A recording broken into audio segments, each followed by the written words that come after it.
We want to welcome you guys in to our Facebook Live Pastor Q&A time, and we're going to take a little time just to let people get connected on here. So we're not going to be in a huge rush to get going right away, but as we do get going, we'll let you know tonight. We really just want to be available to you. We want to be available to answer questions you may have about a variety of topics. We're going to lay out for you some information about moving forward tonight, about what church is going to look like in the days ahead, of how we're going to navigate these unprecedented ways. And so as we get going tonight, just so you're aware of who is on the screen, we've got Josh Elliff. Josh is our campus pastor at our Calhoun campus.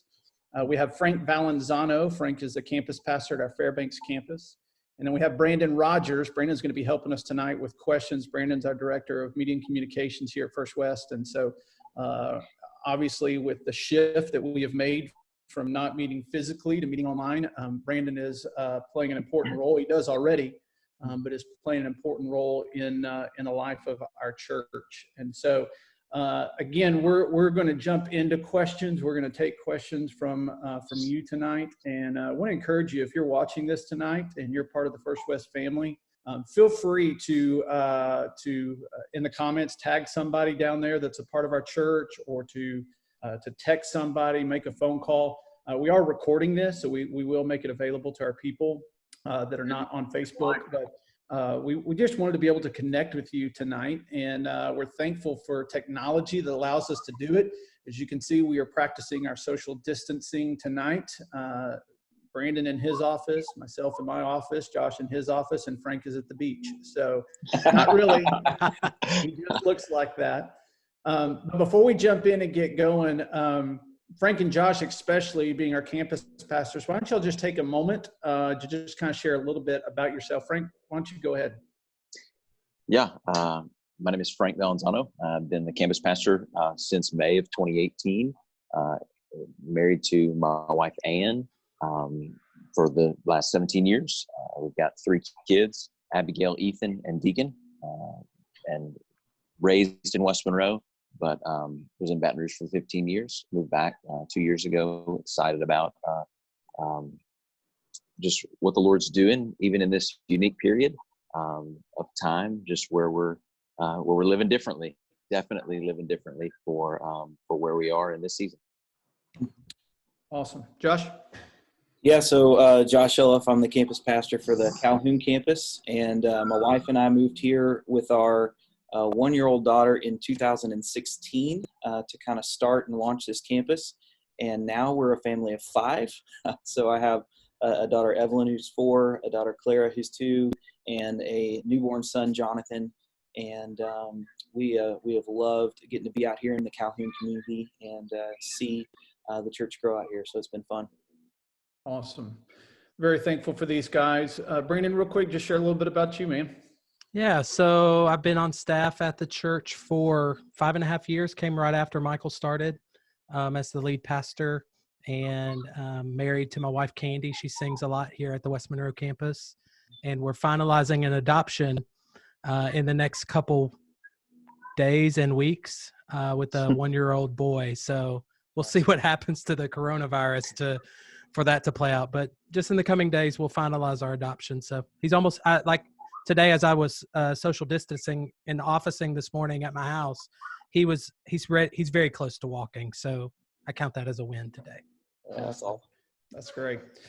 Well, again, for those that are joining us, we've got our campus pastors, Frank Valenzano and Josh Elliff, with myself tonight. And, we say it all the time, but we're one church in 3 locations. And although we may meet at different locations, our vision is the same. We want to see people changed by the gospel and living out their Christ-centered purpose. And I heard it said today from another pastor, said, unique moments give us unique opportunities for the gospel. And that's where we find ourselves. And so our vision of wanting to see people changed by the gospel and living out their Christ-centered purpose, that is true whether there's no virus or we find ourselves where we're at with the virus in front of us. And so tonight, let's just begin. and as we begin, I'll say, please, in the comments section, please submit your questions. Brandon's going to keep kind of a running tally of those, and we will try to cover those as best we can tonight to answer your questions. But as I said, if you are just jumping on, we've got some questions that we think naturally everyone's going to have during this time. And so I want us to just start in that place, but feel free as we're talking, if you think of questions, stick those on there. The first question that I want us to consider is, what is our plan moving forward? Obviously, our plan, we think, with wisdom is deemed best by what the CDC, Center for Disease Control, is encouraging us to do. Obviously, they have asked that groups be no larger than 50. We know President Trump came out and has suggested no more than 10. And so we believe that the way to love our neighbor best and the wise thing to do is to align with what they're asking us to do. And so as we started this Sunday, no physical gatherings, but we're meeting online. We're thankful. I believe we had around 2,400 people engage with us online this weekend, and so we're thankful for that. So we will continue in that same vein with our worship happening through online, kind of the online capabilities we have through our website or our app or on Facebook.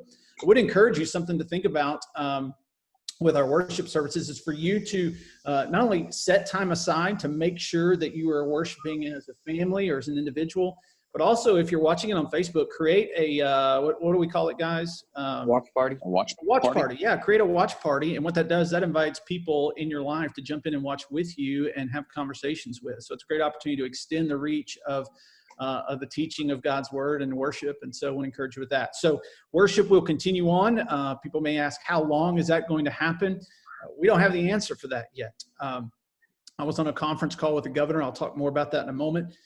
Earlier today, he knows that he has set at this point for our state that these gatherings are not to meet no more than 50 in our state until April 13th. He already knows that that date is going to be extended. So right now it could be out to May 10th is a date that we're looking at. So it's going to be an extended run for us. That's why for us, and what I'm about to share with you is so important. We want to stay as connected as we can to our people. And so our discipleship teams, our campus pastors are working hard on those plans and strategies to stay connected with our people through all different kinds of means. I know our next gen teams are doing the same. And so we're going to be in touch with you. Your life group leaders will be in touch with you. We want to do that. But also we want to provide content for you as we navigate through potentially the next 6 to 8 weeks. And so we are continuing to feed you spiritually, to encourage you, to challenge you. So let me just give you kind of a rollout for how some of those things are going to happen.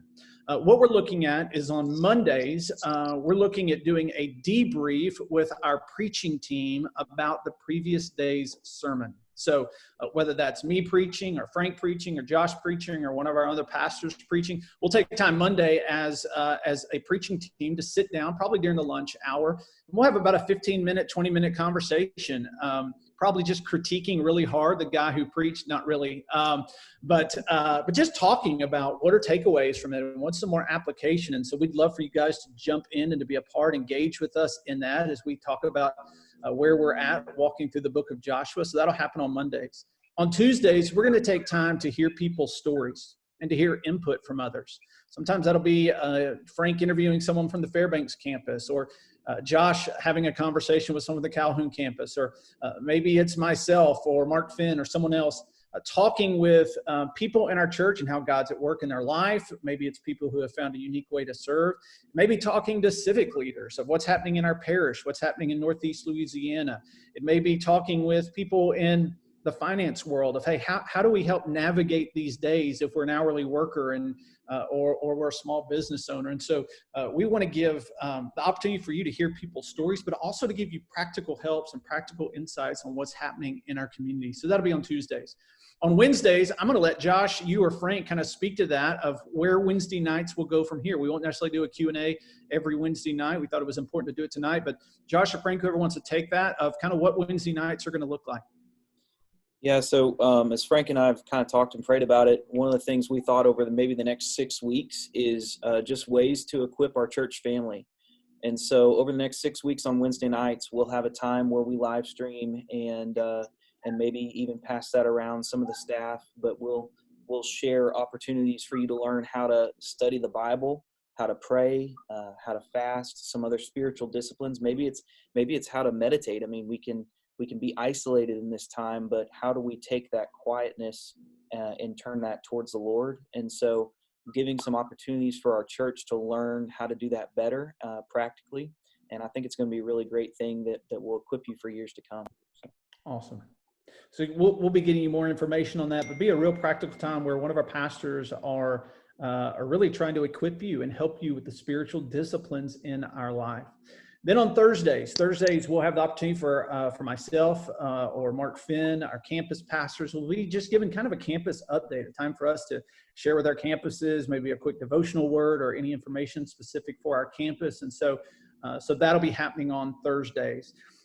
During the week as well, our Next Gen teams will be putting out content for your kids and for our students, connecting with them in different ways. So I hope that you hear that we have a plan in place to continue to connect with you from a lot of different ways, from Sunday morning worship to conversations, to putting other faces in front of you with some practical helps, but also hearing how God's at work, talking about spiritual disciplines, and then just trying to keep you informed as best we can. And so there's a lot of different avenues.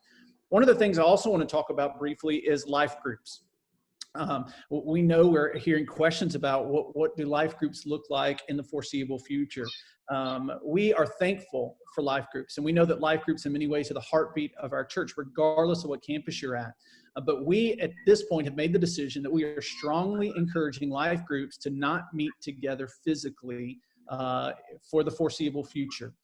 We are going to equip our leaders with the ability to meet digitally through Zoom. That's what we're using right now. The opportunity for you to get together and connect. You can do it by video or you can call in, but an opportunity for you to connect with your life group in a digital way. So you'll just set up a time during the week. Maybe it is Sunday morning before the services. Maybe it's Sunday night, another night of the week, where you just sit down and you connect with your life group. We feel like this is the reasonable and wise thing to do in light of what we're hearing from officials on gathering together. And so that's where we're at right now with our life groups. Again, we're communicating with our life group leaders. We'll be equipping them with how to do this. And that will happen whether you normally meet on campus or you normally meet in homes or wherever it is that you meet. For the foreseeable future, our life groups will be meeting online digitally, either by video or by phone, and we'll be giving you more information on that as well. Before we move on to our next question, guys, if it's okay, and I don't think you can stop me, but I want to talk just real quick because I want to pass some information on. Today I had the opportunity to join in with some other pastors and be on a conference call with the governor. I think it's important for us just to pass this information on to our people, to as many as we can. Just hearing from the governor, several takeaways from that conversation. First of all, he just implored again that as pastors, we would encourage our people to please obey the CDC and federal and state guidelines that they're putting forward. That it is very, very important that we all take ownership of what they're asking us to do. And again, for people of faith, this is not an issue of fear. This is not shrinking back in fear, but it's being wise. And so he's asking us to do that. One of the things that he said that I was kind of striking to hear, but it was not surprising. And again, this is straight from the governor. And we know, as Shane Smiley, our police jury president, reported today that in Ouachita Parish, there are no known cases of COVID-19 in Ouachita Parish right now. But Governor Edwards just mentioned, he said, you probably have COVID-19 in your communities. You just probably do. The testing is not there yet. He said, in fact, we'll probably see in the next 12 hours a bump in the number of cases. That is simply because the testing is becoming more and more frequent. And so I say that today, not for panic. All right. I'm not saying that to panic you, but I think for us, it's important that that we just need to be wise. And so even with our life groups meeting, for us, we're just trying to be wise in these days. So a couple other things I'd say, and then we'll get to these other questions. He just said and mentioned it's going to be a tough 2 or 3 months, maybe more, but these next 2 weeks are very, very critical. And so we want to implore you especially if you're over the age of 60 or you have a compromised immune system, that you would self-quarantine. And for everyone else, if you would do your very, very best to isolate within reason. We know some people, their jobs are essential in our community. They're not able to do that, but it is important what we do today and how it impacts tomorrow. So last thing I'm going to say is this, that I was just encouraged by him. A lot of people are taking this issue and turning it into a political one. And I was thankful to hear, from our governor. He said this: there is no daylight between the CDC, the president himself, the governor, and the attorney general, and what we're doing. And so you can just see that even people on different sides of the aisle, and understanding how significant this moment is. I just love the phrase that he used there: no daylight between what they're talking about and what they're asking communities to do. And so hopefully in hearing that unified effort from our leaders, from our governmental officials, you understand the seriousness of this. And we just, again, we're not walking in fear. We're not panicking, but we are trying to take important steps today to help us tomorrow. Guys, anything y'all want to add to that before we move on to the next question? Guess that's a no. I guess so. I guess so. You covered it. Got Awesome. it. Yeah. So hopefully that answers some questions about our plan moving forward. Also, again, just wanted to pass on some of that stuff from the CDC. If you can be a good neighbor and isolate yourself within reason, it's going to be important for us to do. Enjoy the Sabbath. And all right, let's talk about the next question. All right. How can we serve during this time? Obviously, as the church, we want to be people that, and we do love our community. What are some ways that we can serve as First West, or as the people of God? How can we serve during this time, guys? Yeah. So, I mean, I think the first thing you want to do is be praying for your people around you, praying for your community. If you don't know your neighbors, I've seen, and I know we have some resources for this, but I've seen where people have dropped off cards saying, hey, if you need something, I have some suggestions of ways that we could help you. Here's my phone number, here's where I live, those kind of things, prayer walking neighborhoods, those kind of things. Obviously, we're trying to limit the person-to-person contact as much as possible. So serving has to look differently. But I think one of the biggest needs during this time is checking on people and making sure emotionally and spiritually they're okay. And I think that starts with prayer, because I believe the Lord can lead us spiritually to be aware of those needs. So I'd say start there. I think Michael just said something that's key is Sabbath, rest.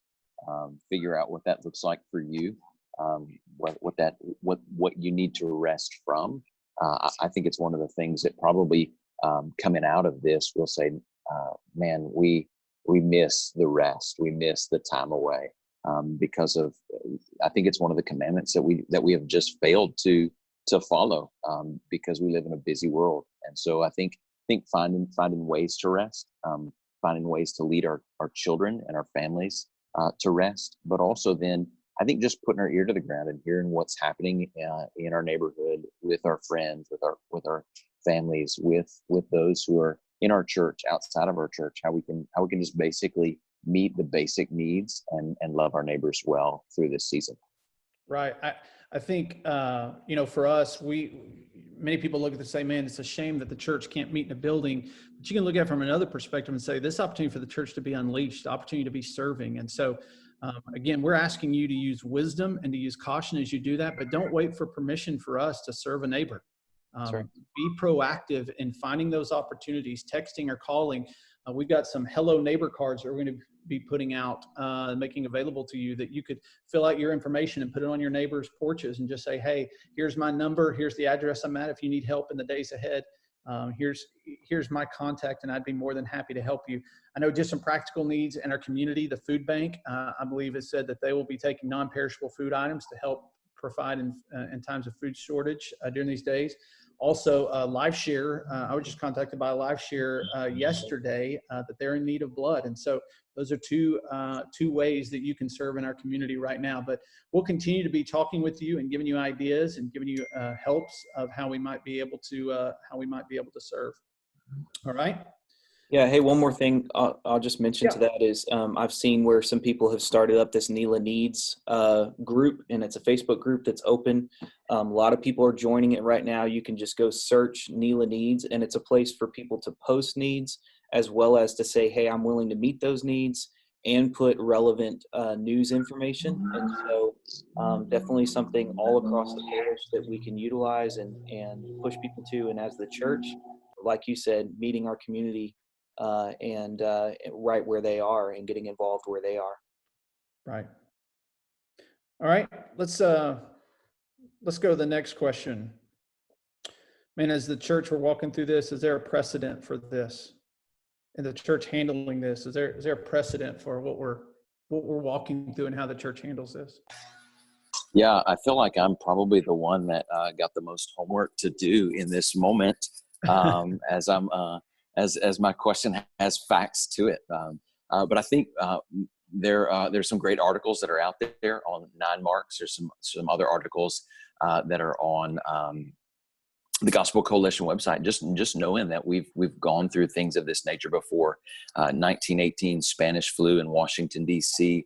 There's been some opportunities in Rome when plagues have hit. Even the Martin Luther dealt with the bubonic plague, and so there's opportunities that we see. There's also, just biblical historical evidence. God provided Joseph in the middle of just a great opportunity to keep the Egyptian people. We're studying through the book of Joshua right now, and we've seen how God has provided Joseph to go before Moses, who would come and provide a way out of Egypt, but he provided a way for Egypt to thrive so God could bring the people out. And so I think as we really think about just history's past and how the church has thrived, I saw a quote. It's not just persecution grows the church, but how the church responds in persecution. And we're not being persecuted necessarily by a people or a person, but we are being persecuted by a plague. And we know that we have an opportunity to show up and show out. We have an opportunity to love well, to live well, to faith, which I really believe is a verb, to faith well in this season, and to show our neighbors and the nations. We've said it for years at our church that we're called to reach NELA, NOLA, and the world. We have an opportunity to show all 3 of those areas that we are people of faith. We are people of love and kindness. We're going to meet the needs in and through the way that God has shown us. Sorry, my neighbor was blowing off his driveway next door. That's why I had to come into the house. Things happen, right? Unfortunately, grass still grows during these seasons, right? Man. And pollen with it. Yeah.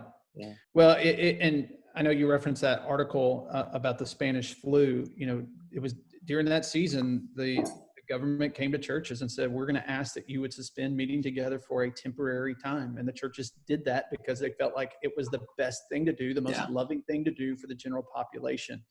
And so for us, that's the step that we're taking. There's been some people say, well, you're giving into fear and the government's forcing you to stop. And just today in that conversation with the governor, he said, and I wrote it down, he said, talking to a group of pastors, he said, we're going to get through this because of you, not in spite of you.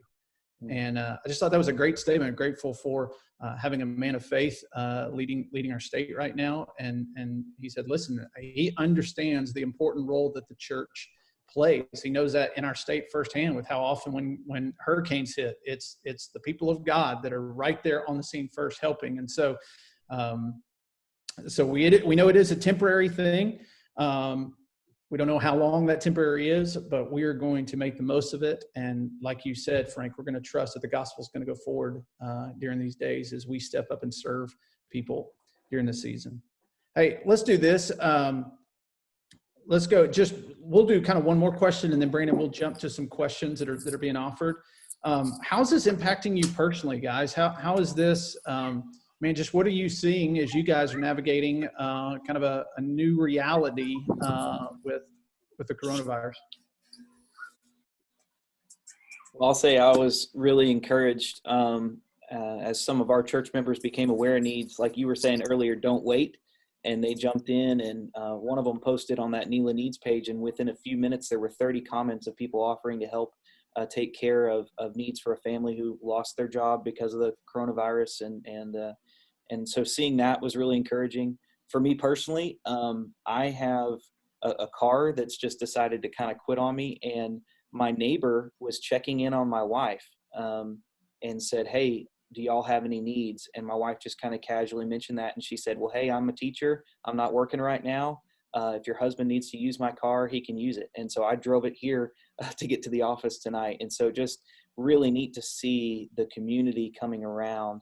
And for me, that blessed me because I never would have asked for that. But Right. for her to offer for me to use that, they said, "Hey, just, put gas in it when you need to and drive it like it's yours." So I said, "Well, you may regret saying that, but I'm thankful, man." Especially if you drive like Brad Jett, right? Yeah, and I don't drive like Brad Jett or Tim Spencer for that matter. So yeah. Frank, what about you, man?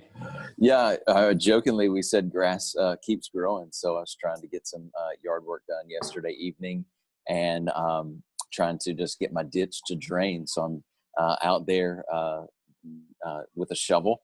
And a man named Jeffrey drove up, passed by. I never met him, one of my neighbors. And man, he said, "Hey, I got a tractor. I'd love to, come down and help you with moving some of that out of the way." And so I was like, "Man, that'd be awesome." It's just an opportunity for him to serve us, And I think a lot of times we find ourselves serving, and so just accepting that instead of me saying. I think it's a great lesson for us. Instead of me saying, "Oh no, man, I can get it," I said, "Man, if that's great for you, I'd love for you to do that." And I think for us in this time, there's an opportunity for us to bless people, and there's an opportunity where also we might not want to take a blessing from someone, Right. and so just being able to be found faithful in that for sure. That's great. It is. It's just so weird. I mean, I don't know of a better word to explain the days that we're in, right? I mean, I told you guys, 6 months ago, you would have told me that we wouldn't be having church on Sunday mornings as far as physically gathering. I would have said, "You're crazy," right? Like Jesus must have come back. I mean, you could not imagine the reality in which we find ourselves. And, I think for people to understand, and I am so grateful, and I know you guys are as well, the number of text messages that you've gotten of, "Hey, I'm praying for you. Hey, how can we help you?" I got a call today from a lay person at our church who said, "Hey, I'm just calling to see how my pastor's doing." Mm-hmm. I said, "I'm good." And they said, "No, really, tell me how you're doing." And I'm thankful for that. It is. And I'm not trying to throw a pity party or anything, but it's uncharted waters for everyone in every vocation. As I was trying to explain to my kids, like even my parents, they've never experienced anything like this. And so whether you're a pastor or whether, like dentist offices getting shut down for 30 days, the dentists, they've never had to navigate this. So I just say to those of you that have offered up prayers for your church leadership team, man, we could not be more grateful because we need them and we feel them. And we are trying to lead well. I was reminded today of 1 Chronicles chapter 12, where it talked about the men of Issachar, right? And it says the men of Issachar, they understood the days and what they should do to lead the people Israel. And just think, God, would that be said of us during these days as men that God has put in this place to lead these people, that we were men who understood the times, like we had wisdom to understand exactly what was going on all fronts. And at the same time, we led the people that God has graciously entrusted to us for this season as under shepherds, that, man, we would lead them well. And so thank you. I just say thank you to those of you that are praying. We covered all of them. Hey, let's jump into some questions tonight. Brandon, what do you got, man? Yeah, the thing that I've seen a couple times is really about Easter. We talked a little about services earlier, but what's kind of the plan for Easter? Jesus is still alive, and Right. we're thankful that the tomb is empty, and we are going to celebrate. We don't know what that celebration is going to look like. But we're going to celebrate. We may ask you to get your nice new Sunday morning pajamas and wear them on the couch together as a family or as an individual. Right now, it's looking like, again, from what Governor Edwards said on the conference call today, that the guidelines of not meeting in groups of 50 or more is going to be extended through the beginning of May. So at this point, I don't see us meeting together physically for Easter. But we are considering what does that look like for us. I was on another conference call today. That's been what my life has been, is conference calls all day. I was on another conference call today talking with some other pastors all over the nation about Easter and what they're doing, and even some crazy ideas like, what if we did a drive-in Easter service where people came in their cars? And we're kind of putting everything on the table right now. We know that it is, many times, you guys know this, we call it the Super Bowl Sunday of the church, right? I mean, it is our Super Bowl. It is the big day for us as we celebrate Christ's death, burial, and resurrection. So just know that we're having those conversations, and we want to, with the situation in which we find ourselves, we want to make that day as special as we possibly can. I heard about the egg hunt in Frank's front yard, one person at a time, right? That one, you just send them through. That's right. One person at a time. You can only get one egg. Don't touch any other egg. Egg. Lysol on your way out. That's right. That's right.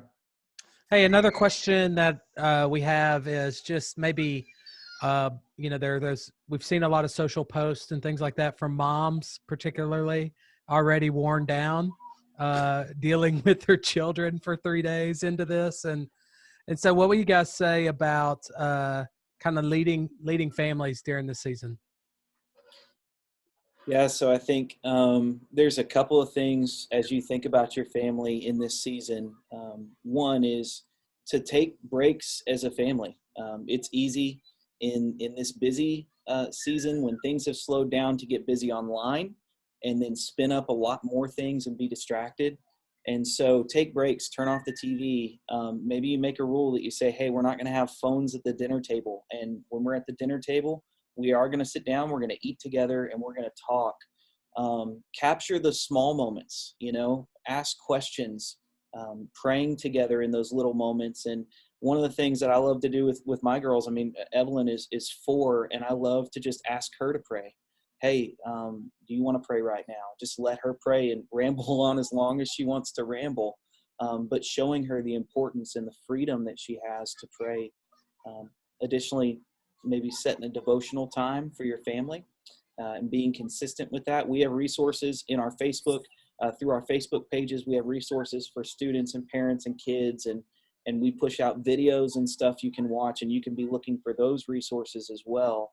But the most important thing is, as parents in your families, being intentional about the spiritual development of your kids, which honestly we should be doing anyway.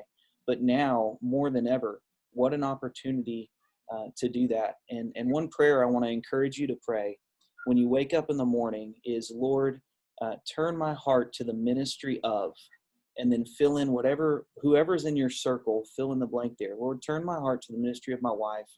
Turn my heart to the ministry of my son or my daughter or my parents or whoever it is that's in that circle. Pray that prayer every morning before you get out of bed, and continue to pray it throughout the day. And I think the Lord will give you opportunities as you're aware of those to lead well in this season. So I think that's a big part of it. That's good. Another resource I would say for those that are staying home with children for long periods of time, Right Now Media is a great resource. It is available for free through our church. You can email us, just email us at info@firstwest.cc, and we will pass that information on to you, or Brandon, if you don't mind, or someone if they can help make a link there in the comments. But it has tons of Christian content on there, whether that's Bible studies or sermon series. But another thing is they have a lot of content for kids.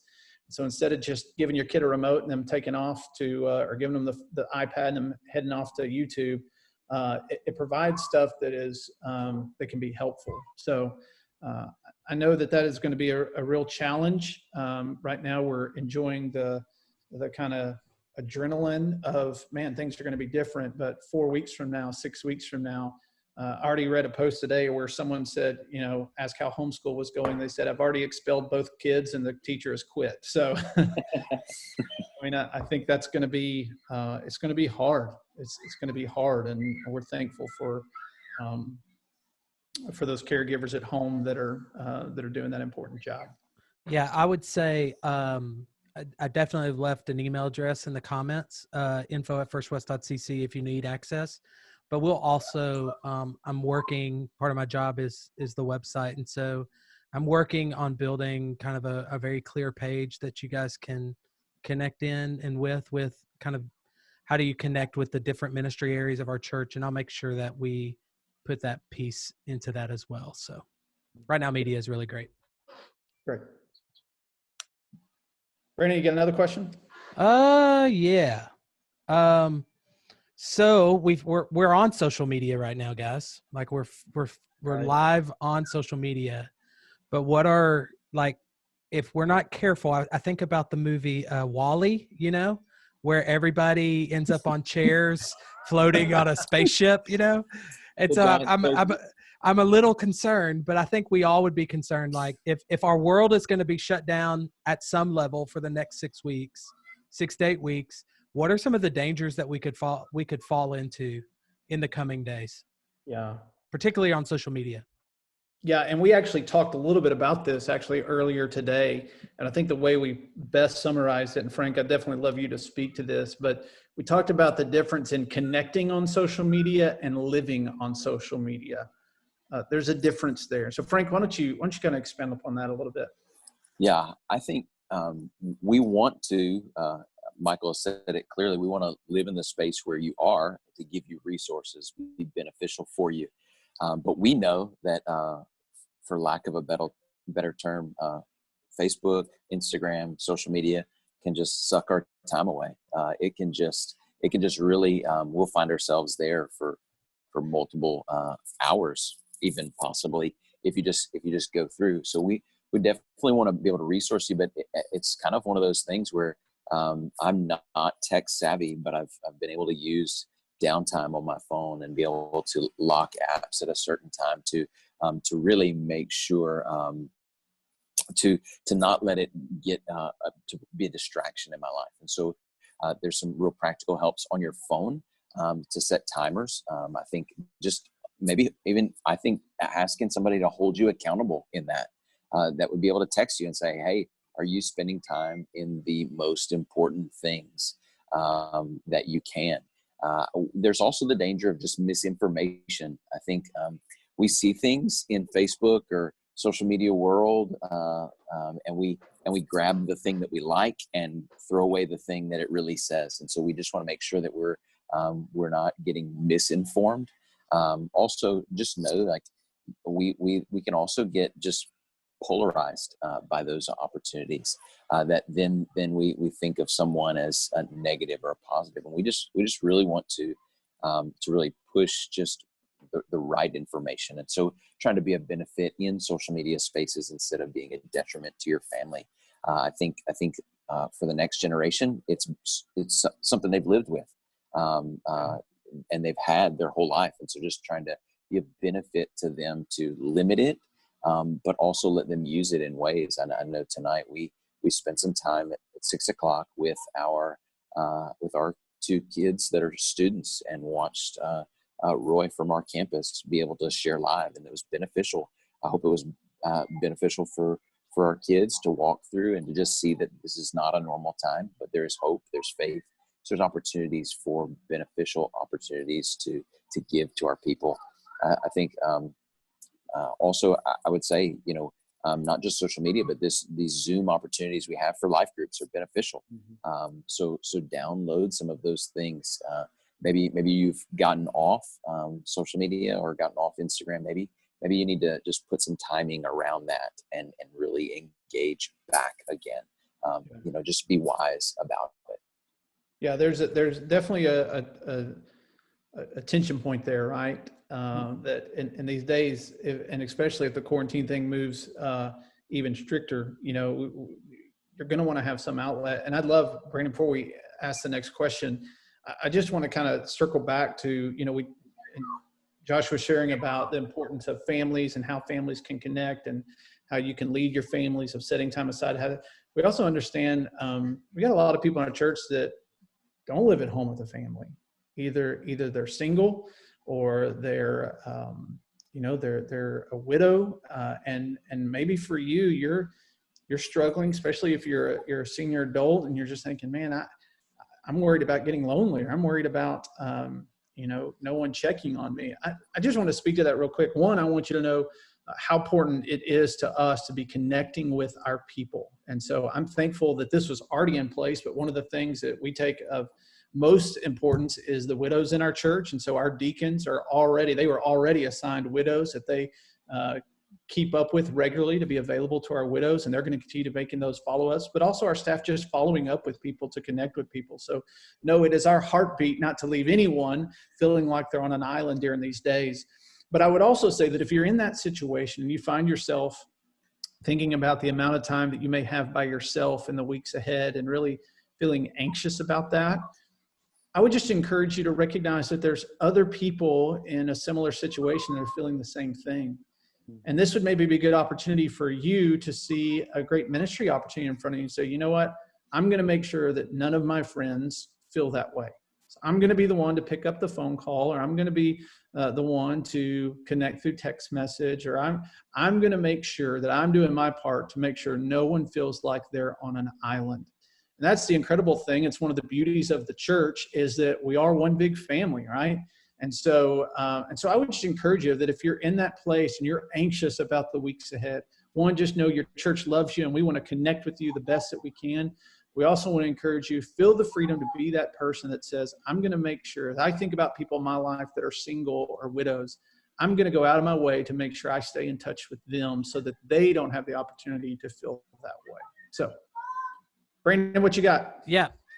So we talked just like briefly on the front end, kind of like the next gen teams are working on content, but maybe if you guys, particularly maybe Frank and Josh, could kind of expound a little bit on what your teams are doing for next gen. And, but then also too, on top of that is, will there be resources available for those who may not be on social media? You know, there may be a 14-year-old not on social media. So how are we going to navigate that? So at Calhoun, Nathan Ronho is our student guy, and he does an awesome job. I know that he has recorded some videos and stuff. He's putting that, of course, through social media, but he's also, I believe, uploading that to YouTube. And so even if you don't have a social media account, you can access those things on YouTube. Additionally, our campus uses GroupMe a lot of times to connect, and I know our students use GroupMe. It's kind of a texting app. It's not necessarily social media. And so he's been putting out updates through that as well. And then I know we've talked about as a church, when we send out a church-wide email, potentially recapping throughout the week the different things that our church is doing and pushing that out to everyone. And so if you just have an email address, you'll be able to get that. So those are some of the ways. Obviously, this is new for everybody. So we're trying to figure out the best way to equip while still respecting that not gathering expectation. Frank, what about you guys? Yeah, similar in that Roy is using our Instagram page, FWF students, just to kind of reach out, do live videos through the week, but also just helping them with some Bible reading plans, pushing them to devotional times. Erica is using our First West Kids, First West Fairbanks Kids Facebook page to push some information, to give some videos so that parents can walk through what they would normally go through on Sunday mornings, but also giving them some activities to be able to participate in throughout the week, so that we can really kind of put it on a place where parents would be able to interact and be. I would also say the Parent Q app that we use is phenomenal. And if you're not on that, I think there's opportunities for you to get there. I think one of the things that we would love to be able to do is, our website has all of our addresses, our email addresses. So if there's a resource that you might not be able to get to or know, like, man, we want to pastor you well through this. Like, I'm not technological savvy. And so I've sat down with some of our folks that say, hey, how do you do this? How, and they walk me through. And so I think reaching out to someone who is, maybe some tech savvy, and maybe it's just an email. So you can say, hey, this is how you would use this app or resource or get you some information from that. I would just say that we're walking through the book of Joshua too. And it's beneficial to read the scripture with your children, read the scripture with your family, with your friends, your neighbors, and ask some simple questions. I really truly believe that if you ask the question, God, what are you saying through this passage? He will give you something clear to get out of it. They say, Frank, what if it's a confusing passage? I think he is the same spirit that it works for years upon end is working in us, and he's going to give us that understanding of it. And I think just don't be too cute in this time period. Sometimes it's just, hey, go back to God's word and say, God, will you speak to me?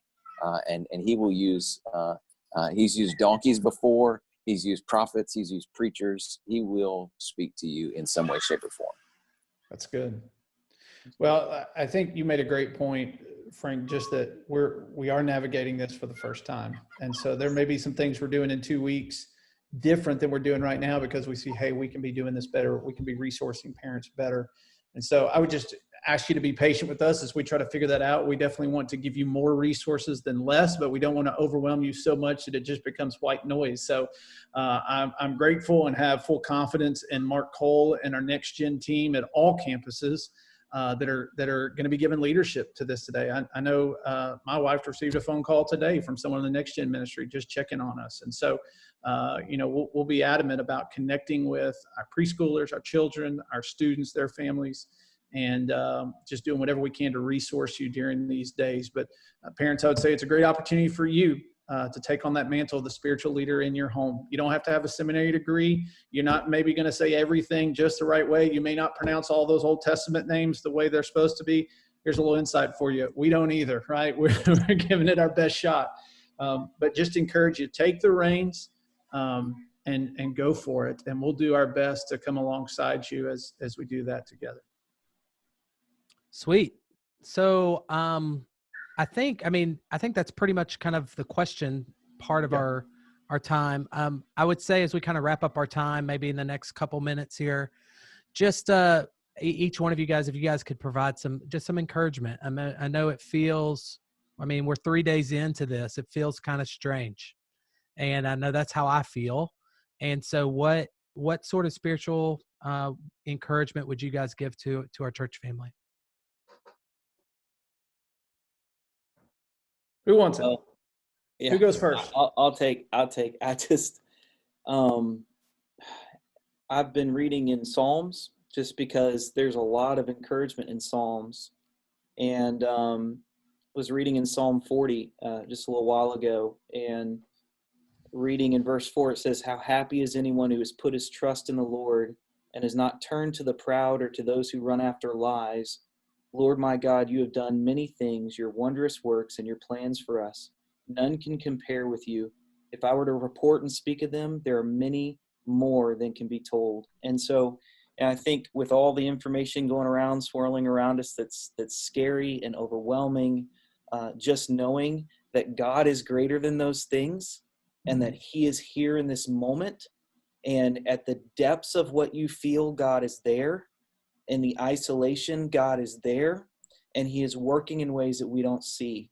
And so take joy, take encouragement from that. And also, I say this a lot to our campus, but think outside of yourself, man. Reach out to others, pray for them. It's amazing what taking that focus off of myself, I do this all the time as a pastor, taking that focus off of myself lifts me in addition to lifting up that person that I'm reaching out to. So just encourage you to dig deep into the Lord, trust his promises, know that he is working. He's going to see us through this, and then look to reaching out and encouraging others as well. Awesome. Frank? Yeah, I'm reading through the Bible this year, and I'm to the place where we are preaching and teaching. So this morning read through Joshua chapter 3, 4, 5, and 6, and scripture jumped off the page. It's actually where we'll be this weekend, in Joshua chapter 4, where they place stones in memory. And it's a what question in the text. What is the meaning of these stones? Why do they place those? But it's really a why answer what God gives. It's more than just the what. And he says in Joshua 4, verse 24, he says, this is the reason for the stones. This is the reason that I think we walk through a lot of things in our life. This is so that all peoples of the earth may know the Lord's hand is mighty, and so that you may always fear the Lord your God. And I think for us, we ask the question, we're going to be on the backside of this thing, asking the question, Lord, why did you do this? What was the purpose? What was the point?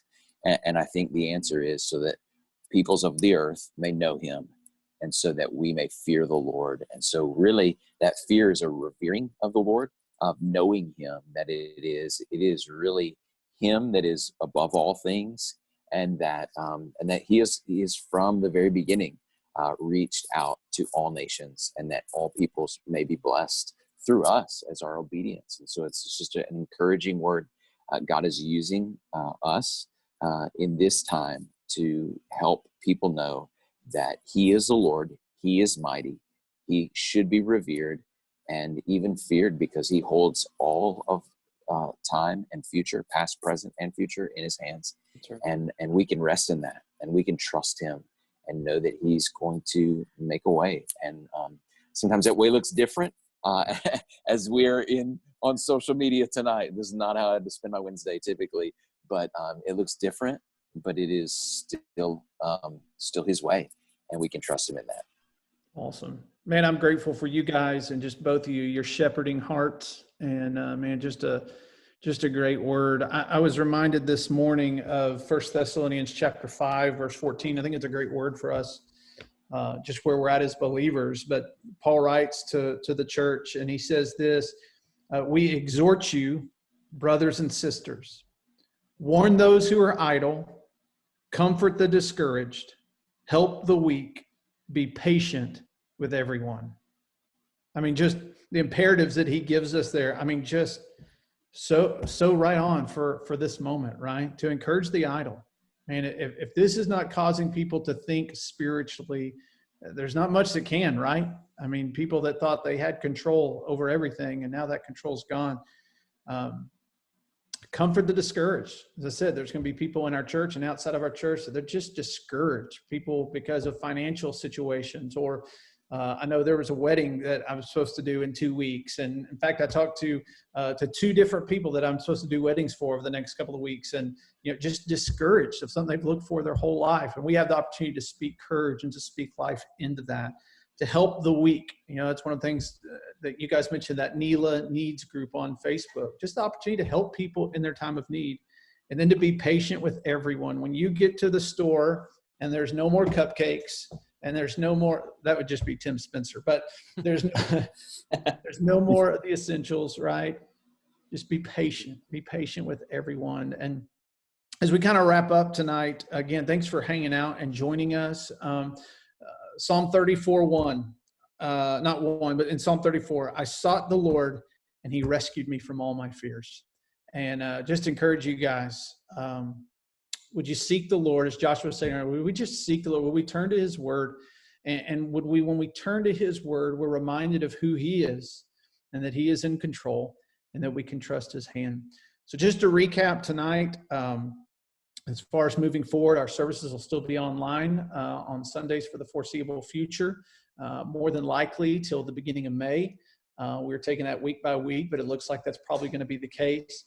Life groups, we are strongly discouraging life groups from meeting together physically, whether that's in homes or wherever, but that you would meet digitally through Zoom. And we're going to be resourcing our life group leaders with that information, but that you would find a time during the week to get connected. Maybe you're not in a life group and you're thinking, Michael, I want to be connected. I need to be connected in these days. Email us at that info@firstwest.cc and say, I want to be in a life group that's connecting through the week, and we will find a life group to connect you with. It's so important, especially in these days. So no life groups for now physically meeting together, but we will be meeting digitally through Zoom, either that's video conference or by just phone conferencing. And then also just know that we're going to be putting out lots of content in different facets on social media and in other means to stay connected with you and to give content with you. So as I say all the time, our heartbeat is to serve. And we know at First West, whether you're at the Fairbanks campus, Calhoun campus, or West Monroe campus, we want to see to it. And God has given us an incredible opportunity during these days to see to it that no one misses the grace of God. And so I pray that we would be incredible ambassadors on his behalf that are walking in peace, that are walking in confidence, because as Frank said, we're walking with a fear, with a reverence of who God is. And we know that our God is on his throne and he's in control. So thanks for joining us tonight. If we can serve you, that info@firstwest.cc is a great resource, regardless of what campus you're at. We will get connected with you and serve you in the days ahead. All right. Hey, as we dismiss tonight, I'm going to ask Josh, do you mind praying for us and just praying for our church, for our community, and for the globe, for God's grace and mercy, and that God in his grace will use us in these days to make a difference that impacts eternity. Absolutely. Well, let's pray. Lord, we love you. And God, you are good. You are worthy of our praise. You are worthy of our attention and our affection. And in this moment, Lord, when all around us there is uncertainty and it's unprecedented, and there's fear and there's misinformation and there's things vying for our attention, even online right now. And well, Lord, there are all of these different things swirling around. One thing we know is true, that you are constant. And Lord, in this season, there are going to be people who are looking for you in ways that maybe they have never looked before, because their lives have been so full of other things to keep them numb to the need for you. And I pray, Lord, that we as believers in Jesus would be so bold to spread the gospel, to be intentional, to pray for those around us, to use this new Roman road of the internet to reach out and to love on and to encourage those around us and point them to you, Lord. And I pray that we would be rooted and grounded in your word, that the things that we do would not be about us. They wouldn't be about gathering attention or even making us feel good, but instead, Lord, they would be about what you have called us to do as believers, which is to share the gospel, to make disciples.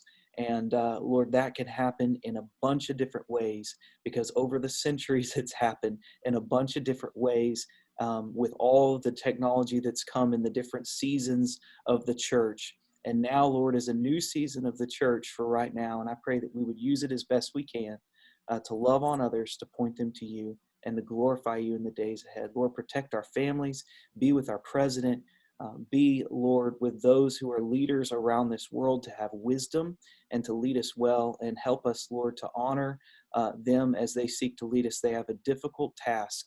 And so, Lord, we love you. We pray all these things in Jesus' name. Amen. Amen. Amen.